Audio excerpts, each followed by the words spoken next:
Oke baik, Assalamualaikum warahmatullahi wabarakatuh teman-teman semuanya. Tadi malam ini saya live ya dari beberapa viewer dan rekan-rekan semuanya. Responnya sangat bagus dan luar biasa dan meminta untuk pembahasan sektor servis 2. Jadi rata-rata rekan-rekan semuanya dari beberapa daerah itu hampir mayoritas itu lebih cenderung ke sektor perhotelan ya, ini teman-teman semuanya. Kemudian saya cari-cari informasi apakah sudah ada rekan kita yang bekerja di sektor perhotelan. Saya cari-cari, ada salah satu postingan di salah satu akun TikTok ya teman-teman. Ini beliau itu bekerja di daerah Yeongcheon. Yeongcheon itu di Daegu, itu merupakan daerah yang mana ramai dan banyak orang asing di sana, karena saya pernah bekerja di daerah itu 2 tahun lah kurang lebih di daerah Yeongcheon. Nah itu beliau itu bekerja di situ dan rutinitasnya itu satu shift di hotel ya, jadi satu shift. Terus rutinitasnya itu kerja mulai jam 9 pagi, pulang jam 5 sore, terus menyiapkan seperti halnya lap, spray handuk dan lain-lain untuk masing-masing kamar, terus memisahkan sampah plastik dan juga botol begitu ya. Next untuk itu mengganti spray, bantal dan selimut, terus merapikan spray, bantal dan selimut, membersihkan kamar mandi, yaitu mengelap debu, meja, tiran kaca dan juga beberapa mengepel lantai seperti itu ya, dari yang beliau share ya dari pengalaman mengenai job di perhotelan. Nah dari beberapa request lagi untuk Korean food ini saya masih mencari ya teman-teman semuanya. Ini yang saya ringkas informasinya supaya teman-teman bisa mudah dipahami. Berikutnya adalah pertanyaan yang paling banyak masuk adalah mengenai penghasilan yang didapatkan dari sektor itu, servis. Secara keseluruhan memang belum ada yang upload ya teman-teman, yang gajinya berapa di sektor perhotelan. Tapi kalau kita melihat Korea Selatan itu hampir semuanya adalah menggunakan standar UMR atau UMK Korea Selatan, yaitu tahun 2024 sekitar 23 atau 25 juta rupiah per bulan ya. Itu mengingat melihat kurs mata uang Indonesia dengan Korea. Ketika rupiah lagi rendah bisa 25, ketika rupiah lagi menguat bisa 23 ataupun 24 juta rupiah per bulan. Nah berikutnya pertanyaan yang paling banyak dari live semalam yang saya cari informasi juga itu adalah jam lembur. Ini paling banyak ditanyakan. Terus saya tanya ke beberapa mas ini, akun ini itu katanya nggak lembur ya, kayak menyesuaikan katanya, menyesuaikan dari kebijakan tempat kerja masing-masing. Kalau disarankan lembur ya lembur begitu. Nah ini berarti masih fleksibel ya teman-teman semuanya, apakah lembur atau tidak. Berikutnya, apakah disediakan mes? Nah ini ada mes, ada, jadi ada disediakan ya. Ini dari beberapa informasi.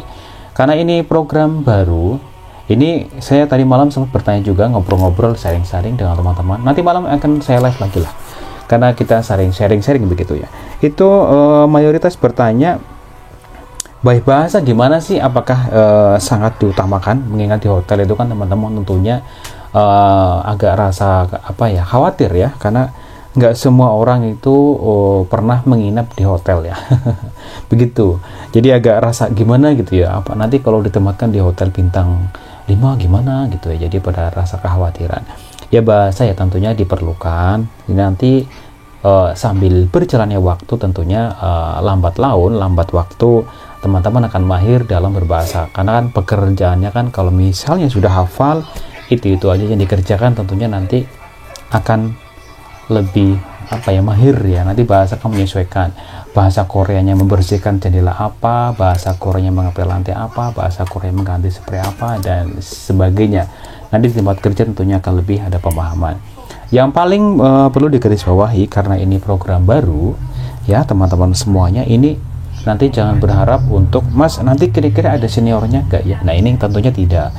Bisa jadi karena ini baru, berarti yang pertama datang itu kemungkinan nggak ada orang Indonesianya, kan baru datang nih. Saya ngambil teman-teman karena ini program baru ya. Jadi ketika di tempat kerja itu ya nanti rekan-rekan semuanya dengan orang Korea langsung ya, seperti itu. Nanti bekerjanya ini ganti ini seperti itu. Kalau di pabrik kan sudah menjadi rahasia umum ya. Banyak bertanya, seniornya ada nggak sih ya? Rata-rata ada kan. Hampir di semua pabrik di Korea itu ada warga negara Indonesianya, karena untuk PMB di Korea itu jumlahnya akan banyak sekali, hampir di setiap pabrik ada. Jadi teman-teman gak khawatir, karena di program baru di servis ya perhotelan ya tentunya nanti banyak kemungkinan teman-teman sendiri ya. sendiri di situ. Jadi adaptasi mungkin 3 atau 4 bulan, nanti kalau sudah lancar kan menguasai. Kemungkinan dari tempat kerjanya, misalnya ini saya ngambil orang Indonesia nih, kerjanya oke nih, bagus gitu ya, jadi nanti akan ngambil lagi orang Indonesia berikutnya, dan rekan teman-teman sendiri di situ akan menjadi seorang senior, menjadi apa namanya, banjangnya ya, ketuanya. Jadi nanti kalau ada orang baru enak tinggal mengajari. Jadi ya istilah babat alas ya, trukah seperti itu. Apakah ada tunjangan? Ini informasi ada ya, ada. Kalau visa S9 karena MOU kerja sama kita di Indonesia itu ada sama kayak visa-visa yang lain ya, untuk bekerja yang lain ada. Nah itu aja ya rinciannya. Penghasilan 25 juta ya besar ya teman-teman. Kalau lembur banyak kan mungkin bisa lebih seperti itu. Kalau lembur menyesuaikan jam kerja ya. Nah ini banyak ya request. Korean food ini agak jarang, tapi rata-rata anak-anak lebih ke perhotelan ya, kayak gitu. Mengingat di kita itu kan rata-rata agak ini ya, nggak tahu, tapi memang perhotelan kan mungkin dikira lebih mudah ya, harapannya seperti itu. Karena di beberapa informasi di teman-teman ini rata-rata di perhotelan yang banyak diminati, dengan standar tentunya itu yang saya baca di pengumuman itu adalah memiliki basic di bidang itu ya, bidang perhotelan tentunya. Yaudah, nanti teman-teman tinggal daftar ya, ini tinggal beberapa hari ke depan. Semoga berita ini bantu. Penghasilan 25 juta itu relatif besar, nanti tinggal menabung per bulannya seberapa, kayak gitu. Tunjangan ada dan sebagainya, karena kalau kita visa S9 teman-teman semuanya itu ada hal-hal itu ya, tunjangan, pesangon, tajikam, komisi dan sebagainya. Oke, semoga ada berita terbaik lagi. Ini mengingat berita ini, kalau ada kesalahan mohon maaf ya teman-teman semuanya. Wassalamualaikum warahmatullahi wabarakatuh.